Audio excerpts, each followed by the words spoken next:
कितने हमारे मदरसे उनको तोड़ दिया गया, कितनी मस्जिदें तोड़ी जा रही हैं, कितनों पे और हमला हो रहा है और कुछ भी नहीं है।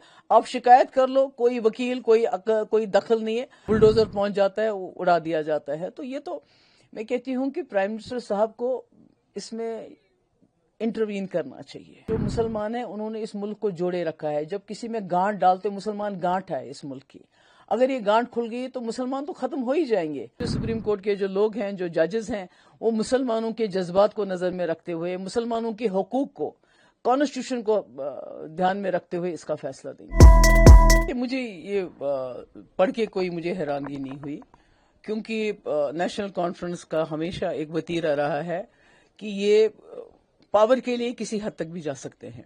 और 1947 से ये हुआ है कि अगर आप देखेंगे मरहूम शेख साहब से लेके कभी हिंदुस्तान के साथ जाना है, कुर्सी मिली तो ठीक है, नहीं मिली तो फिर रायशुमारी करानी है। फिर 22 साल लोगों को खुद जेल गए, लोगों को जेल में रखा। 22 साल के बाद फिर कुर्सी मिली तो रायशुमारी भी खत्म। उसके बाद 87 में आपको पता है जिस तरह धांधली की गई कुर्सी के लिए, उसका नतीजा यह है कि बंदूक आई और 1 लाख से ज्यादा नौजवान हमारे शहीद हुए, बच्चे यतीम हो गए।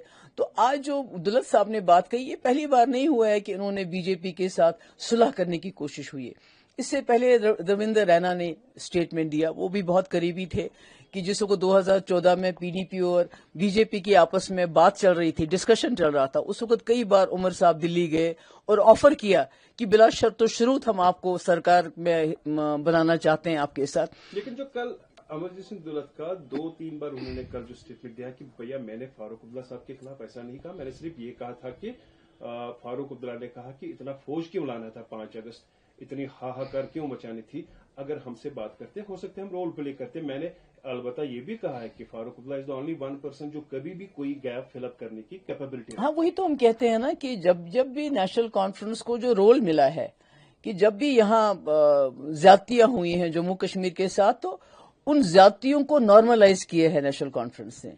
जैसे 96 में मिलिटेंसी पीक पे थी, किसको लाया गया लंदन से? अगर उसको फारूक साहब चाहते तो वो कहते मैं इलेक्शन बेशक लड़ूंगा, मैं जम्मू कश्मीर में आपको हालात ठीक करने में मदद करूंगा, मगर पहले मुझे बताओ इतने लोग जिन्होंने कुर्बानियां दी, पहले उनके लिए कुछ तो दो।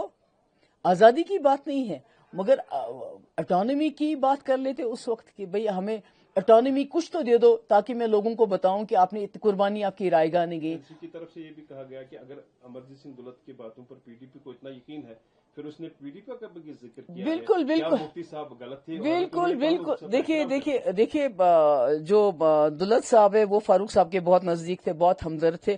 और आज भी जो दुलत साहब ये इस राज का फाश कर रहे हैं, इस राज को बाहर ला रहे हैं, वो किसी गलत नीयत से नहीं ला रहे हैं। वो फारूक साहब की मदद करना चाहते हैं। वो दिल्ली वालों को एक पैगाम देना चाहते हैं कि फारूक अब्दुल्ला आपके साथ किसी हद तक के लिए जाने के लिए तैयार है, आप इस पे भरोसा करो। तो अब बदकिस्मती से अगर दिल्ली में जो लोग हैं वो भरोसा नहीं करते हैं, शायद इसलिए नहीं करते हैं, उन्होंने नेशनल कॉन्फ्रेंस का कैरेक्टर देख लिया है, इनकी क्रेडिबिलिटी नहीं है। ये कहते हैं ये जब उनको जरूरत पड़ती है तो कश्मीरियों को धोखा देते हैं, जब जरूरत पड़ती है तो दिल्ली वालों को धोखा देते हैं। जहां तक दुलत साहब की, मुफ्ती साहब की क्रिटिसिज्म मैं मानती हूँ, बिल्कुल वो जो है दुलत साहब तो मुफ्ती साहब के ऊपर जाती हमले भी करते हैं, मुफ्ती साहब की जात के बारे में भी बहुत अनाप शनाप बोलते रहते हैं। तो वो तो कुछ भी कह सकते हैं, मगर फारूक साहब के साथ जो उनका रिश्ता है, जो उनके टर्म्स है, तो उसको तो आप नहीं दुत्कार सकते हैं। अब बदकिस्मती से जो पूरे मुल्क में वक्फ जो हमारा हुआ है, क्या उम्मीद की जा सकती है? क्योंकि वक्तन फवक्तन एक पर्टिकुलर टाइम को देखा जाता है, कोई न कोई अटैक किया जाता है।